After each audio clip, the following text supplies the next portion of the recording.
Welcome back to The Red Thread, a Left Voice podcast where we bring theory to life and discuss how to dismantle capitalism one conversation at a time. I'm Sarah. And I'm Emma. Today, we're diving into the reality of immigration in the U.S. and the myths being used to try to justify attacks on immigrants. In this episode, we're going to cut through the noise and expose the truth behind racist and reactionary anti-immigrant lies being spread as common sense. These myths about immigration aren't just misconceptions. They're deliberately being used by the ruling class to justify horrific policies and divide workers.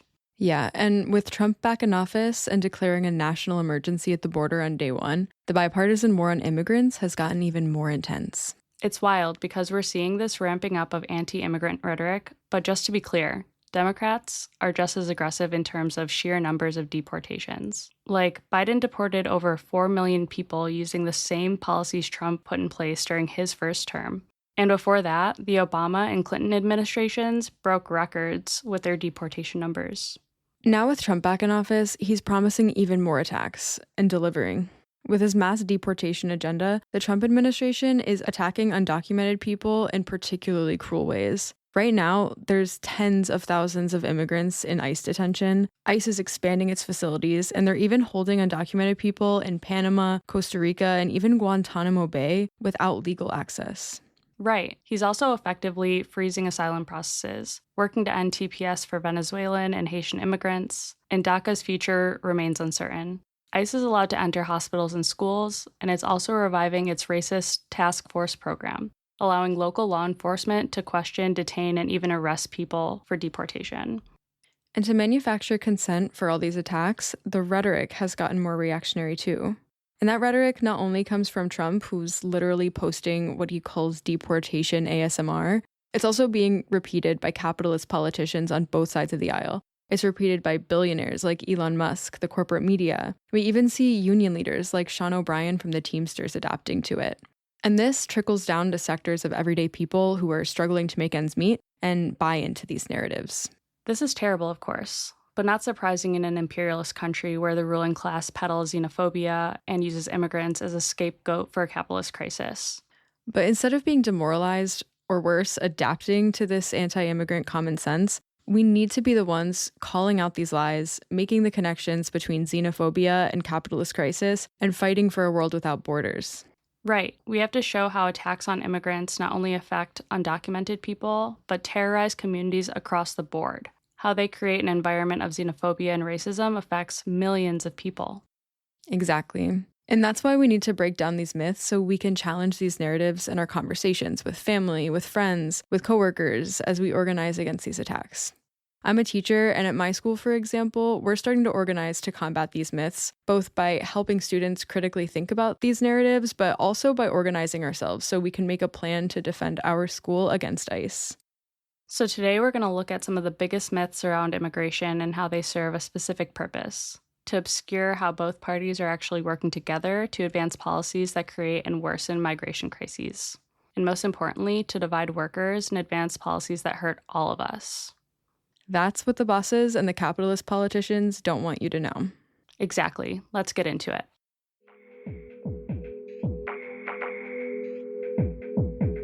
Let's start with one of the oldest anti-immigration myths out there, the idea that immigrants are stealing our jobs. Yeah, I've heard that one. First off, immigrants typically fill positions that employers struggle to fill with US-born workers. Everything from jobs in tech and science all the way to agricultural work.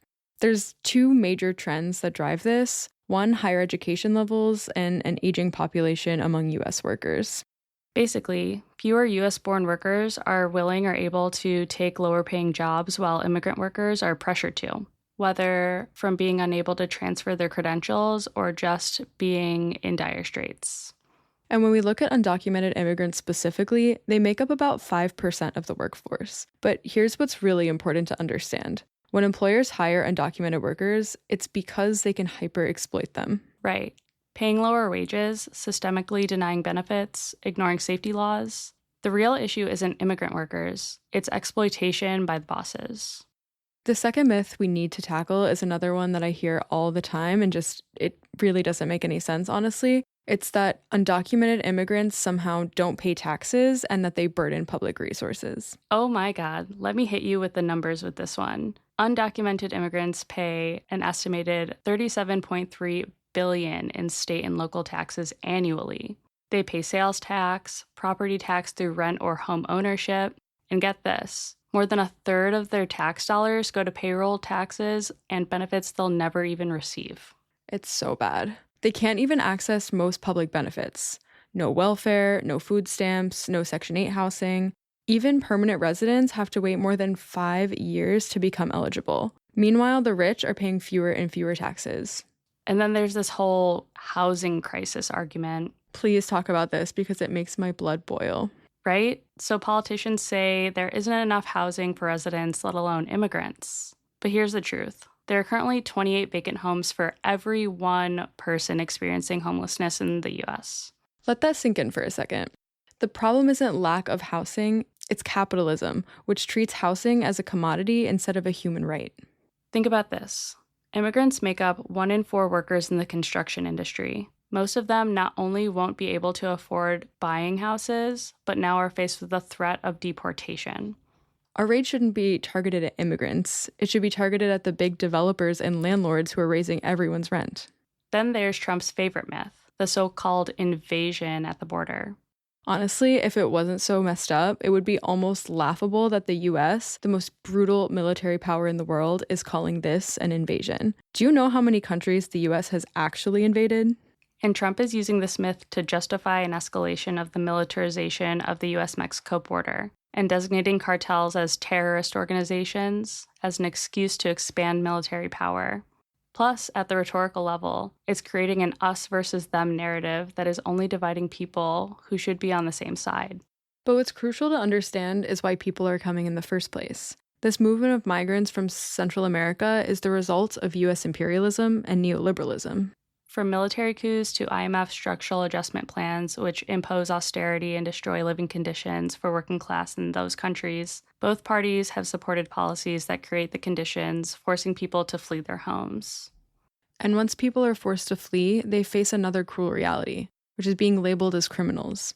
And that brings us to another persistent myth, which is painting immigrants as dangerous criminals, that, like, the worst people, quote unquote, are coming to the US from other countries.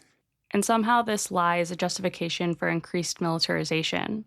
But the data completely destroys this narrative. Between 1990 and 2013, while the foreign-born population grew from 7 to 13%, and the undocumented population more than tripled, violent crime dropped by 48%. And sanctuary counties in the US actually averaged 35.5 fewer crimes per 10,000 people compared to non-sanctuary counties. While there's this narrative that ICE are mainly targeting people with criminal convictions, that's not even true. You can literally go to the statistics on ICE's official website and see how, for the vast majority of those detained, their only offense was entering the United States. The reality is that immigrants come here for 3 main reasons: to work, to reunite with their families, or to escape dangerous situations. These are parents, children, and workers who make up 5% of the workforce. They're cooking in restaurants, providing healthcare, fixing infrastructure, building houses, farming the land. Many haven't seen their families in their countries of origin for years as they've built their lives here. These are people who have sacrificed everything and have become essential parts of our communities. Okay, so even after all of this, someone might say, okay, fine, but why don't immigrants just come here legally, like previous generations of immigrants? I've definitely heard this a lot. But this rests on the assumption of another super prevalent myth: the idea that it's easy to enter the US legally, just like it was before. For the first 100 years of US history, the country had basically open borders. The biggest obstacle was just getting here physically. Obviously, the question of who could become a citizen was always steeped in racism. From 1790 until 1868, the only people who could become citizens were quote-unquote free whites of good moral character who had lived in the US for at least 2 years. At that point, Black people were either enslaved or, even if they were freed, were only counted as 3/5 of a person by US law. The passage of the 14th Amendment after the Civil War changed that. Over the years from that point, US immigration laws have imposed lots of different restrictions based on criminality, health, political affiliation, national origin, particularly targeting Asian immigrants with laws like the Chinese Exclusion Act. In the early 1900s, quotas were introduced that favored Northern and Western Europeans. During World War II, the US refused to raise quotas for Jewish refugees fleeing Nazi persecution, while creating programs to allow in farm workers to harvest crops left behind by American workers who went to war. Right. US policies have always divided immigrants into good and bad, selectively limiting immigration among some groups while creating opportunities for other groups. And what's interesting is that throughout all this history, immigration checks were still usually more about paperwork and economics. It wasn't until 2003, when the Department of Homeland Security was created, that immigration was considered a national security issue rather than just a normal part of human movement. Exactly. It's so important to recognize that. Immigration is just a normal part of human movement and always has been. And so the big thing to understand here is who is allowed into the US and becomes a citizen has fluctuated a ton depending on politics, economics, and class struggle. But what hasn't changed is that it always reflected the interests of the ruling class. Let's take the current moment, for example. Trump shut down the CBP-1 app. That's the main way people apply for asylum. This has left hundreds of thousands stranded with no way to enter legally. And even when these systems are running, the legal immigration process is a nightmare of bureaucracy and waiting. Yeah, let's break this down. To get permission to enter and stay legally, you basically need one of these. Either highly specialized skills with a job offer in an understaffed field, proven political persecution, close family that's already here, or to win the green card lottery.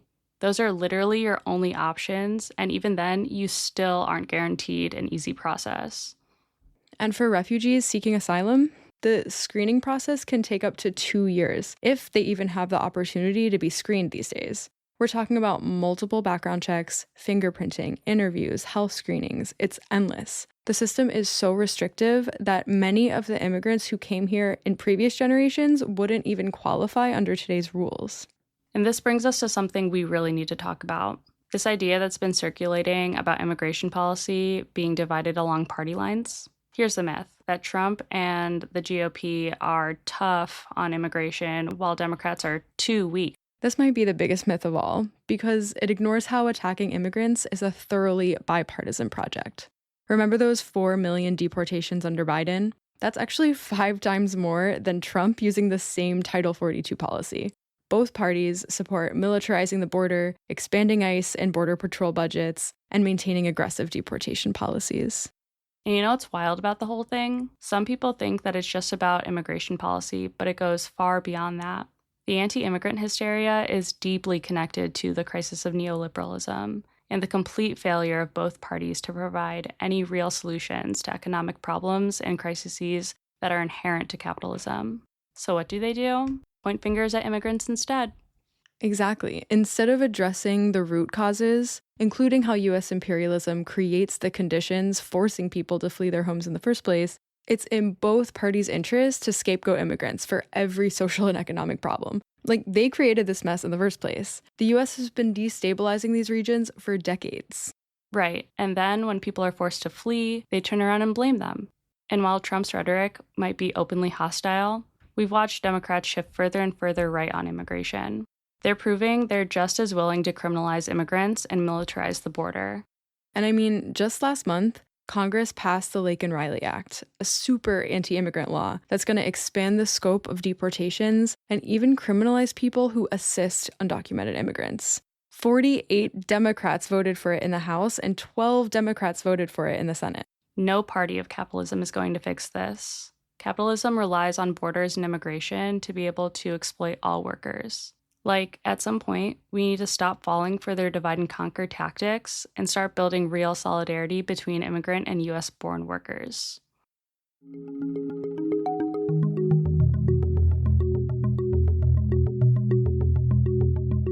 So, what's the path forward?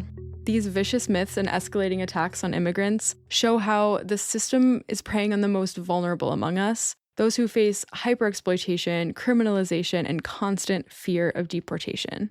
But we're already seeing resistance emerging, from immigrant communities in the streets to students organizing walkouts and teachers and healthcare workers organizing their workplaces and refusing to comply with ICE raids and anti-immigrant orders. And that's crucial because it's going to take working class action to defend immigrants and stop these attacks. We need to go even further because this issue is urgent.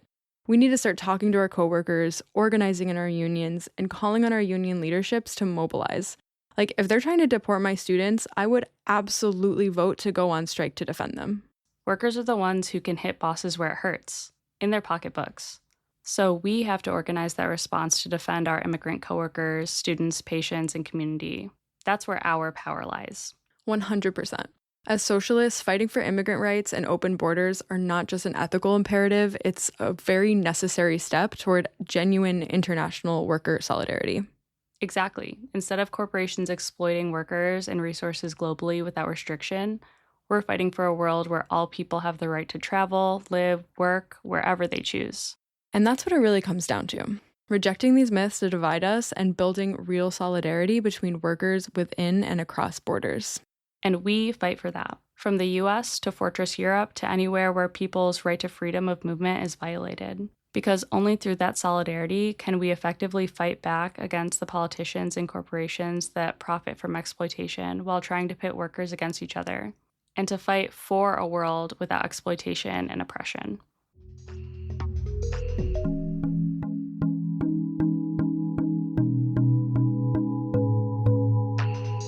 Well, that's it for today. We really hope this episode helps you in the conversations you're having with people in your life who might be falling victim to some of these myths. And remember, solidarity isn't just a word, it's something we need to actively build. Obviously, debunking these myths are one important aspect, and we also hope you use these ideas as you organize in your community. Beyond the one-on-one, we also have to demand our unions to mobilize the working class against these attacks. We need to show Trump, the far right, ICE, and anyone else who wants to attack the immigrant community that we're going to use our power in the streets, in our schools, in our workplaces to defend and fight alongside our immigrant siblings. Exactly. If you found this episode helpful, please share it with your friends, coworkers, family, and maybe even folks who might have bought into some of these myths. And by the way, if you're organizing against ICE and for immigrant rights in your school or workplace or community, we would love to hear your story. Yes, please reach out to us. If that's you, or if you found yourself agreeing with the ideas of our podcast, definitely check out the links in the episode description for ways to get involved with Love Voice. And join us next time on the Red Thread Pod as we continue to have conversations like this one. Until next time, thanks for listening in.